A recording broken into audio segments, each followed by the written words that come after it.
So Yassine, thank you very much for being here and welcome to PÖFF.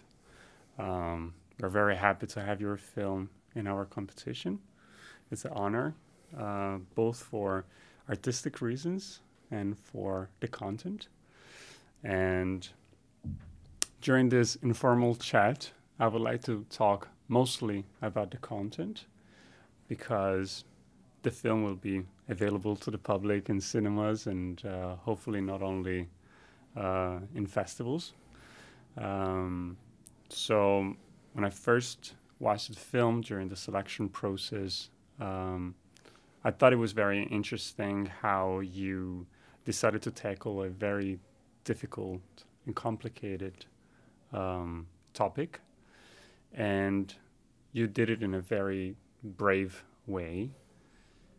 And for this reason, I would like you to give a little background of what is your, let's say, where you're coming from, what is your mixed identity, and how that drove you into tackling this topic. You know, Giampiero, in the name of hundreds of persons who allowed us to be here during these last 3 years, you have no idea how proud we are to be in Tallinn for presenting this film, because it was very simple when you received the film. It was so quick, your answer. Yeah. We thought, we really thought twice, and in a couple of weeks we decided that it will happen here and not in any other place, because we feel some enlightened approach to the things coming from this Baltic area, and for the purpose of Afina, of Jamal Afina, we call it Afina. Actually, it's not Katarsis, but it's Afina too. For its purpose, it's really the exactly right place to be, because like you said, there was a lot of courage to achieve this long journey that opened for us unexpected doors. We had so many situations that made us leave Morocco in the middle of the shooting, arrive to Europe with the really question mark, and finally it was the greatest thing that happened, that we had to go during the shooting to leave, because it made us get more consciousness of our duty as filmmakers in these really dark times that are surrounding the planet. Today the whole planet is tired, you know, the humanity is tired, there are no more safe places. And as filmmakers, we really feel the duty of taking a position, a straight position. And we tried our best. Believe me, we made our best. We not just tried, we made our best to ensure this position through Afina, through the film. There is all what we wanted to say. Yes. The film is about Afina, this person who comes from who's relegated to the margins of society. Yes, the lowest man on earth. Yes. And it talks about a revolution, let's say this post-apocalyptic era, which is not just physically speaking post-apocalyptic, but it's mostly also culturally and ethically and internally post-apocalyptic. Exactly, yes. So we can see a very clear parallelism. It is the lost word. We of course want to let everybody interpret like he feels. It's his lost word. It's his projection of the death. I can't spoil because it's not a surprise. There is no white rabbit at the end that Afina dies. It is the death of a man. And it is a film that deals with a system that failed, a system of values, a system we talked about it. We had the chance, in this bad chance, to witness the collapsing of all the orders. We saw them since Berlin Wall, since the US, all the ideological, the political, the economical, the religious orders, all collapsed. We saw it. The problem is that there is no alternative. and there is no new verb, new word. Even if we feel in the air that there is something to do, anyone you can ask in this last 3 years, 4 years, we've been in 13 countries. I will ask to you, you will be the 194th person. I will tell you, do you feel something in the air that is slipping from the hands? Do you feel that you need to do something? You don't know what. It was unanimous. Of course, they were all particular persons involved in something. But yes, so we just want to give another answer because the world is going back to fascism everywhere. Because there is no answer, actually. And the people are lost inside. The souls are empty, you understand? And we don't want to leave it like all the past cycles have happened. Today is the era of the global knowledge. You know, the knowledge is not anymore something in hands of few elite. Anyone, I think, I don't know, but if I'm talking 1 century and a half ago, I would be talking about potatoes. I'm not talking about some, you understand? I'm not from some elite particular blue blood. Sure. But today I have this Nowadays consciousness. you have Google, you have access to everything. It will be reminded as the era of the global knowledge. So maybe something else can happen in this cycle. This is also very interesting in a sense that in the film you talk about a drought that is, let's say,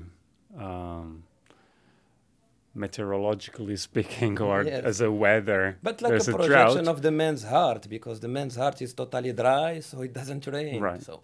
And at the same time, going back to the topic of information, we do have access to information nowadays. Therefore, I feel when I watch the movie, we don't have anymore even the excuse to say, well, I wasn't aware that this was happening somewhere else. It's the really time to, if we will be allowed with time. I know that here we have limited time, but I will tell you there is this shadow army of light that is working in the shadow, preparing a great. It's fixed for the equinox of 2019. Some little how to call it, little moment to pass globally, and we made some projection with some scientists of University of Udine, and it's very simple. It can start with simple things, you know, because today is the moment of the now. You know, when you push the button, it goes, it spreads. So if between 200 and 500 million people just accept like a joke for one day during 24 hours to stop completely consuming, just to take it like a joke, you know. Okay, for 24 hours, nothing, not even SMS, nothing. You prepare yourself, it's 24 hours. You have no idea of the incidents it have. Only this thing. Of course, yeah. You know, we saw some projections this Roberto and Federico made. You have a curve that go down and up. And on a final note, I feel like it is really important, also coming from my experience of, let's say, somebody growing up in a family that my mother is Swiss, my father is Sardinian, and you yourself, your father's Sardinian, your mother from Morocco, so you have a nice mix of cultures. Yes. And nowadays, and we are in Tallinn discussing about this. Oh my God, it's great, yes. There's globalization. There's people coming from different countries, different cultures, coming together and almost losing your identity in advantage of something bigger. It's only formal, this. And it's only formal because in our code, it is present. The traditions are present in the codes. We are losing nothing. Exactly. This is the you remember 10,000 years ago. It was about the fire. Look. Right. Here is it. It's solved. Done. It's part of the code. So yes, the globalization with all what it have, what we know, but man, we have the chance. Like you said, you are Sardinian, Swiss. Yeah, You are not really Sardinian. You are not really Swiss. You are both of them. You are everything. It will never be about belonging, and that's what we tried to really establish as first thing. It's never about where. There's no it's location. Only about what. There's no. Yes. In fact, we shot scene in Friul and the opposite scene in Serbia, just to lose it completely, and you accept it when you watch. You leave it like an experience, visual experience or whatever, and you let it pass. And this is a key for tomorrow, because my wife is from Hungary, and this is the first, from the first time of humanity that there is this hyper exchange of experiences between different nations. I give you my word that these questions will be solved, man. But not even by force, by nature. Absolutely. Because how many couples you meet now that are completely mixed, and how many, you know, it's on the way. We're work in progress, man. We still, we will be a great... a hybrid. Yes, of course. We have to cut with the animality and to elevate. I'm really happy that the film, I mean, that you accepted our invitation to the festival. Man, because, it was so natural.